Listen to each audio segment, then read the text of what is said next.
By September 1944, the Allied advance across Europe was suffering from a catastrophic success. They had advanced so fast that they had outrun their supply lines. General Patton's tanks were running out of gas. The British were rationing ammunition. The supplies were still coming in over the beaches of Normandy, hundreds of miles to the rear. Trucks, the Red Ball Express, were burning more fuel delivering the gas than the gas they delivered.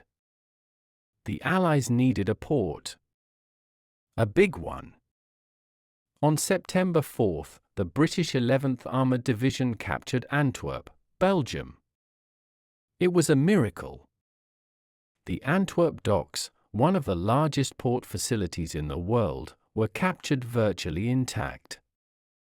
The cranes were standing. The warehouses were empty but ready. General Montgomery and the Allied command celebrated. They thought the supply crisis was over. But they had made a fatal error. They had captured the port, but they hadn't captured the door. Antwerp lies 50 miles inland. To get to it, ships have to sail up the Scheldt Estuary. And the banks of the Scheldt were still firmly in German hands. The German 15th Army, which had retreated from the coast, had dug in on both sides of the river mouth. They controlled the estuary. As long as they held the banks, no Allied ship could enter Antwerp. It was a golden cage. The Allies possessed the prize, but they couldn't use it. Admiral Ramsay, the naval commander, warned Montgomery, the port is useless unless the river is cleared. But the Allied eyes were fixed on the Rhine and Operation Market Garden. They ignored the Scheldt. They left the Germans alone to fortify the river banks. This delay allowed the German 15th Army to recover, regroup, and prepare a defensive network that would turn the estuary into one of the deadliest killing grounds of the war. The Germans looked at the map and realized they held the throat of the Allied army.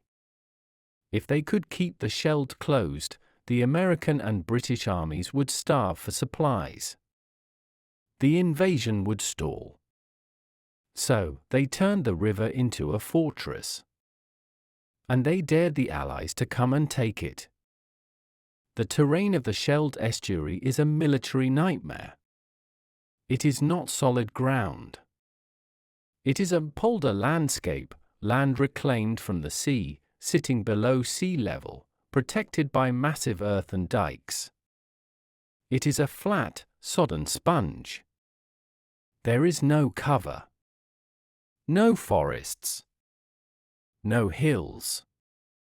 Just flat, muddy fields of sugar beets, intersected by canals and drainage ditches. For an attacking army, it is suicide.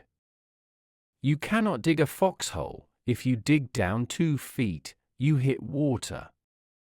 You cannot move tanks off the roads, they sink immediately into the clay. The only high ground is the tops of the dykes, narrow, elevated roadways that make any soldier walking on them a perfect silhouette target. The Germans, under the command of General Gustav von Zangen, used this terrain to perfection. They flooded the fields. They opened the sluice gates, turning the polders into vast, shallow lakes. This restricted the Allies to the narrow dike roads. The Germans then zeroed their artillery and mortars on these roads. They built concrete bunkers into the sea walls. They planted thousands of mines in the mud, the dreaded shoe mine, that blew off a man's foot, and the non-metallic mines that detectors couldn't find. They turned the Scheldt into a water fortress. It was a defensive position where the environment itself was a weapon. Cold. Wet. Exposed.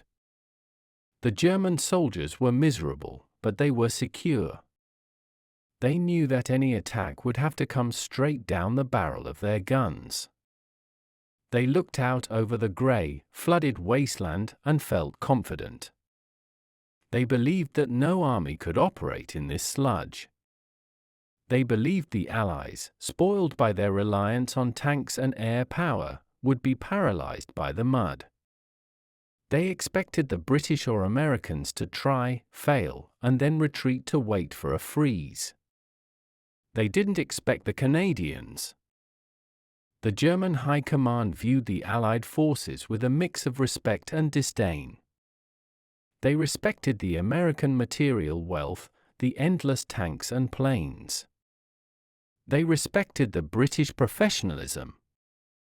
But they underestimated the 1st Canadian Army. To the German generals, the Canadians were Commonwealth troops. They were often viewed as secondary. The German 15th Army was a mix of battered veterans and stomach battalions, units made up of men with ulcers or medical issues, but they were led by hardcore professional officers. These officers calculated the odds. They knew the Allies needed Antwerp. But they also knew that Operation Market Garden, the thrust toward Arnhem, had failed. The Allies were overextended. The Germans believed the Allies lacked the manpower to launch a major amphibious assault on the Scheldt while holding the line elsewhere. They also banked on the weather. It was October. The autumn rains had begun. The fog rolled in from the North Sea, grounding the Allied fighter bombers, Typhoons and Spitfires that terrified the German troops. Without air support, and without the ability to use tanks in the mud, the battle would be an infantry slog. And the Germans believed that man for man, on the defensive, they were superior. They laughed at the idea of an offensive in the Scheldt. The terrain is impassable, they reported to Berlin. The enemy cannot bring heavy weapons to bear. They saw the Canadians moving into position, the distinct khaki uniforms, the different helmets, and dismissed them. They are just filling the line, the intelligence officers said. They are not shock troops. This was a critical error. They didn't know the history of the Canadian Corps. They didn't know about Vimy Ridge in World War I. They didn't know that the Canadians had developed a reputation for taking the objectives that no one else wanted. The water rats, as Montgomery would later call the 3rd Canadian Infantry Division, were not secondary troops. They were specialists in suffering. They had trained for amphibious landings. They were used to the cold. And they had a score to settle. The Germans thought they were facing a tired, second-rate force. They were actually facing the most tenacious, aggressive mudfighters in the Allied order of battle. The 1st Canadian Army was a unique formation. It was called the Cinderella Army because it always seemed to get the dirty jobs, the bad supplies, and the least glory. While the Americans and British were racing across France in the sunlight, liberating Paris and Brussels, the Canadians were slogging up the coast. They had cleared the Channel ports, Dieppe, Boulogne, Calais. These were brutal, ugly siege battles against concrete fortresses. The Canadians had learned how to crack bunkers. They had learned how to fight in ruins. And they had learned to hate the enemy. Many of these men had lost friends in the disastrous Dieppe raid of 1942. They weren't fighting for liberation anymore, they were fighting for retribution. Under the command of General Harry Crerar, and later Guy Simons, the army was a multinational force. It included Canadians, British commandos, Polish armor, Dutch resistance fighters, and even Norwegians. But the core was Canadian. These men were tough. They were volunteers, mostly.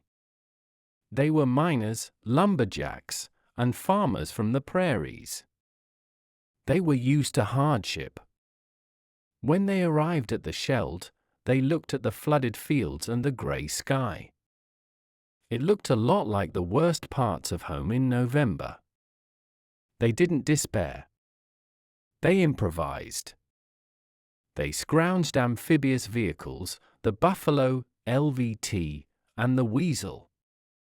They modified their tanks. They learned to live in water up to their knees. They called themselves the water rats. While the German officers sat in their dry bunkers, mocking the colonials, the Canadians were greasing their rifles and sharpening their bayonets. They knew this wasn't going to be a battle of maneuver. It wasn't going to be a tank charge. It was going to be a knife fight in a saw. And they were ready for it. The Cinderella army was about to step into the mud, and the glass slipper was going to be a hobnailed boot on the throat of the 15th Army.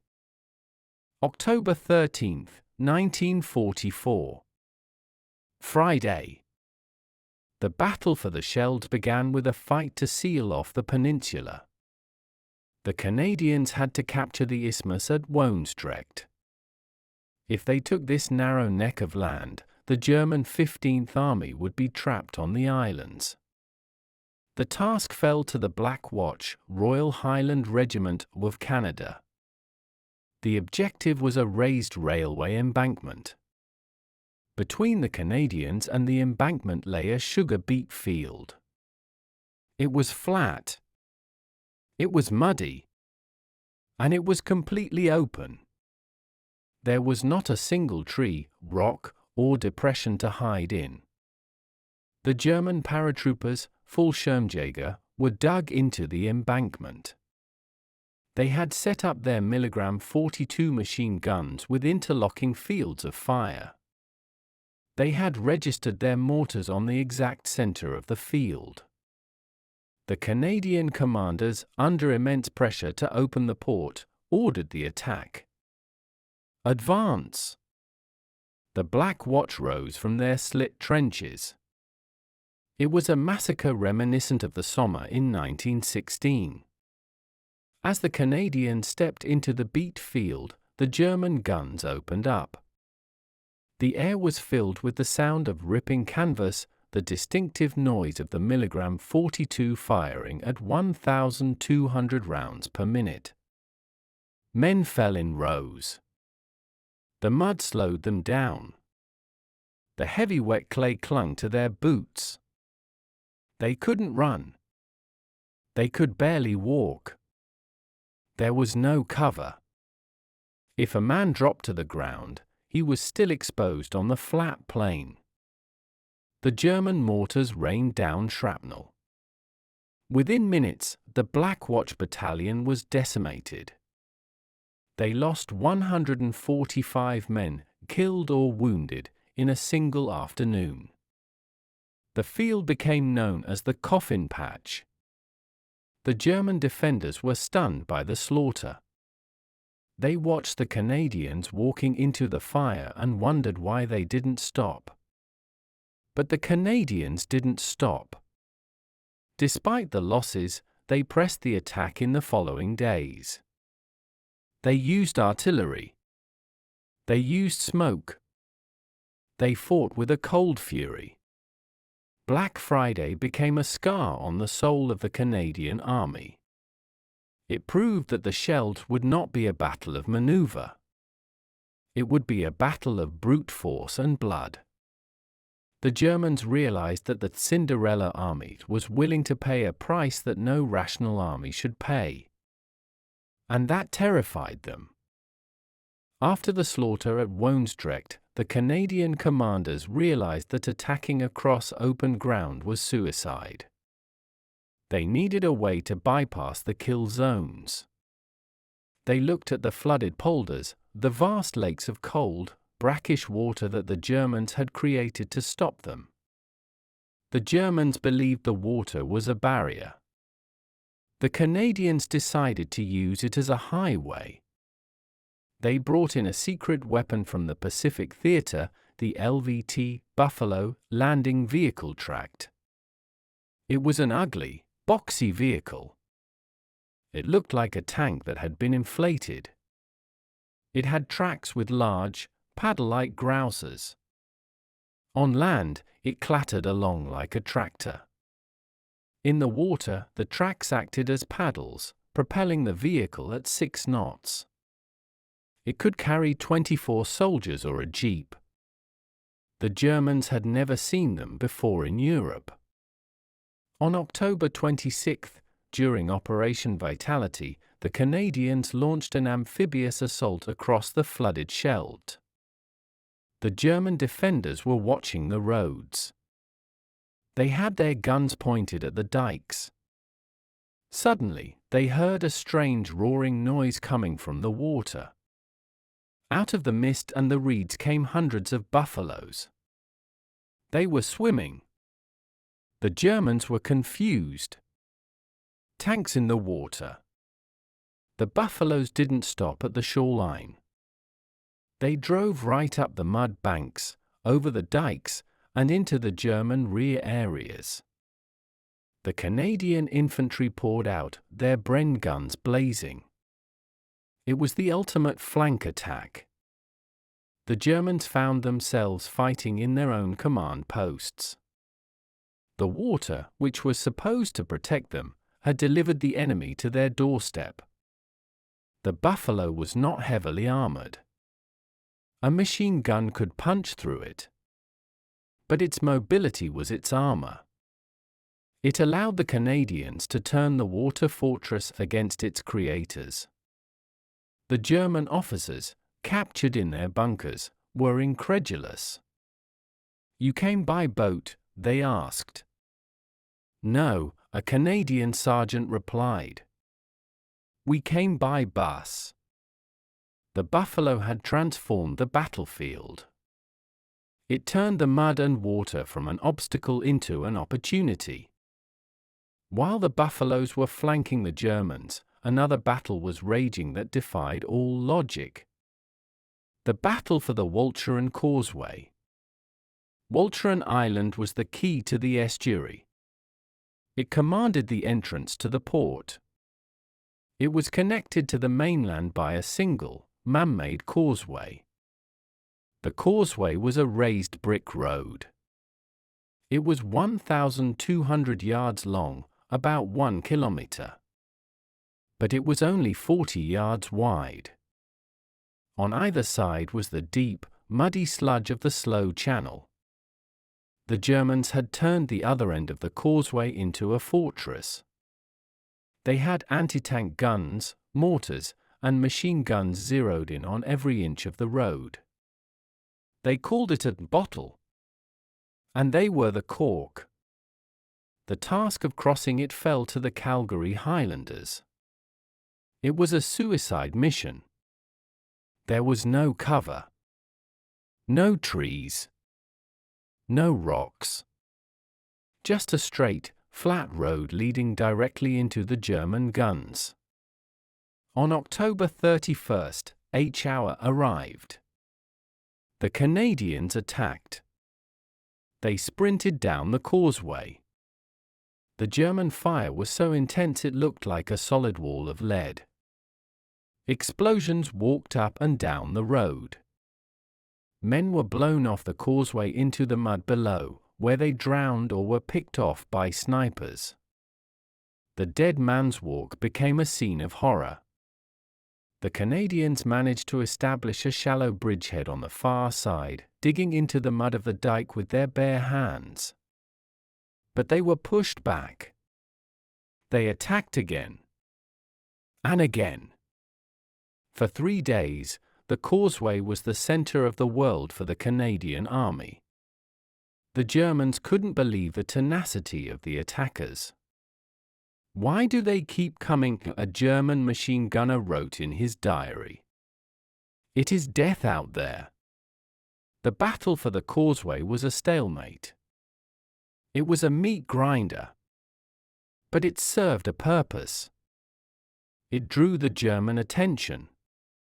It fixed their reserves. While the Germans were focused on the slaughter at the causeway, the Allies were preparing a surprise that would wash them away. The Canadians had realized that if they couldn't cross the causeway, they would have to open a new door. Or rather, break a wall. The island of Walcheren is shaped like a saucer. The rim is high, the dykes, and the center is low, below sea level. The Germans were dug into the rim. General Guy Simonds, the Canadian commander, looked at the map and had a ruthless idea. Sink the island. He reasoned that if he blew up the sea dykes, the ocean would rush in. The interior of the island would flood. The German artillery positions in the center would be drowned. Their supply lines would be cut. The German garrison would be forced onto the high ground of the dykes, the rim of the saucer, where they would be isolated and vulnerable to amphibious assault. It was a controversial plan. It meant flooding Dutch villages and killing Dutch civilians. But the need for Antwerp was desperate. On October 3rd, the RAF Bomber Command arrived. Hundreds of Lancaster bombers flew over Walcheren. They carried Tallboys earthquake bombs and standard heavy ordnance. They aimed for the sea walls at Westkapelle, Veer, and Vlissingen. The bombs hit. The massive earthen walls, which had held back the North Sea for centuries, disintegrated. The ocean poured in. It was a biblical flood. A wall of grey seawater rushed across the island. German bunkers were submerged. Gun pits were flooded. German soldiers woke up to find water rising around their waists. They had to abandon their heavy equipment and retreat to the rooftops and the dike tops. The water fortress had been destroyed by water. The psychological impact was devastating. The Germans felt that nature itself had turned against them. Their carefully prepared defensive network was now underwater. They were cold, wet, and clustered in small groups on the high ground, perfect targets for the coming commando assault. The bombing of the dikes was the turning point. It proved that the Allies were willing to alter the geography of Europe to win the war. The German General von Zangen realized too late that he wasn't just fighting an army, he was fighting an enemy that could command the tides. With Walcheren Island flooded, the finale began. November 1st, 1944. Operation Infatuate. The Allies launched a two-pronged amphibious assault on the island. British commandos and the 4th Special Service Brigade, which included French and Dutch troops, attacked from the sea at Westkapelle. The Canadians, including the Scottish 52nd Lowland Division, attacked across the Scheldt at Vlissingen, Flushing. The landings at Westkapelle were a bloodbath. The German coastal batteries, huge concrete bunkers housing naval guns, had survived the flooding. They were still operational on the high ground of the dunes. As the Allied landing craft approached the breach in the sea wall, the German guns opened fire. It was point-blank range. Landing craft were blown out of the water. But the commandos landed. They hit the beach and immediately attacked the bunkers. It was a brutal, hand-to-hand fight. They used flamethrowers to clear the trenches. They dropped grenades down ventilation shafts. The fighting took place on top of the dikes, on a strip of dry land only a few yards wide, surrounded by the flooded sea. At Vlissingen, the Canadians landed right into the heart of the town. The Germans fought with desperation. They were trapped on an island that was sinking. They had nowhere to retreat. They turned the seaside hotels and houses into fortresses. The Canadians fought through the streets, using their PIAT anti-tank weapons to blast holes in walls, moving from building to building without stepping into the open streets. It was a chaotic, confusing battle fought in mud, water, and burning buildings. But the relentless pressure, combined with the psychological shock of the flooding, broke the German morale. One by one, the German strongpoints surrendered. The water fortress was crumbling. The final phase of the battle was the most miserable. It was called Rattenkrieg, the Rat War. With the countryside flooded, the fighting moved into the towns, like Middelburg, the capital of Walcheren. The Germans were holed up in the upper stories of the houses. The ground floors were under 2 feet of water. The Canadians had to fight house to house in boats, or wading chest deep in freezing, sewage-filled water. It was intimate, terrifying combat. A Canadian soldier would kick open a door, throw a grenade inside, and burst in with a Sten gun, only to find a terrified German family huddled in the corner with the German soldiers. Snipers hid in the church towers, picking off anyone who moved on the flooded streets below. Booby traps were everywhere, wired to door handles, floating in the water, hidden under dead bodies. The soldiers lived in the water for days. Their feet rotted with trench foot. They were constantly cold, wet, and exhausted. The Germans were in the same state. They were cut off from supplies. They were starving. General Dasser, the German commander on Walcheren, was trapped in his headquarters in Middelburg. He couldn't move his troops because the roads were flooded. He surrendered on November 6, not because he was defeated in a major battle, but because his army was drowning in misery. He rowed out to a Canadian officer in a small boat to offer his surrender. It was a fitting end to a bizarre campaign. The battle hadn't been won by tanks or air power. It had been won by men willing to endure more suffering than their enemy. The Germans on land had surrendered by November 8. General Montgomery declared the Scheldt clear. But Admiral Ramsay, the naval commander, shook his head.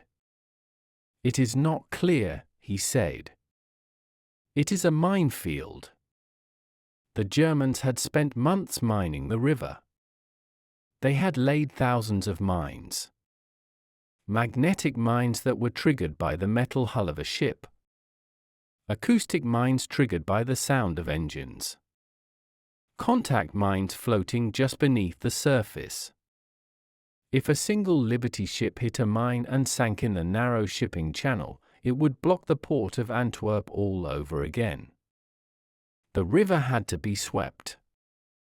It was the most dangerous job in the Navy. A fleet of over 100 small minesweepers, British, Canadian, and Dutch, went to work. They were small wooden ships, so they wouldn't trigger the magnetic mines. They sailed back and forth across the estuary, towing cutting cables to sever the mooring lines of contact mines, causing them to float to the surface where they could be exploded with rifle fire. They used acoustic hammers to detonate the sound mines. It was slow, terrifying work. They were dancing in a minefield. Every day, ships would explode. The crews lived on edge, waiting for the sudden, earth-shattering crack coming from beneath the hull. It took 3 weeks. 3 weeks of constant, methodical courage. They cleared over 260 mines. They paid a heavy price in ships and men, but they opened the road. The land battle had taken a month. The sea battle took another 3 weeks. The golden cage was finally unlocked. November 28, 1944. A grey, overcast day in Antwerp. The docks were crowded with soldiers, Canadians, British, Americans, and thousands of Belgian civilians. Everyone was watching the river. Slowly, majestically, a large shape emerged from the mist of the Scheldt. It was a Liberty ship, the Canadian-built Fortified. She was riding low in the water, heavy with cargo. A cheer went up that drowned out the sound of the ship's engines. The ship blew its whistle in triumph. As she docked, the cranes immediately swung into action. The hatches were opened. Out poured crates of ammunition, gasoline, food, and winter clothing. The lifeline was open. The arrival of the Fortified changed the course of the war. The supply crisis was over. The Allies could now build up the strength they needed for the final push into Germany.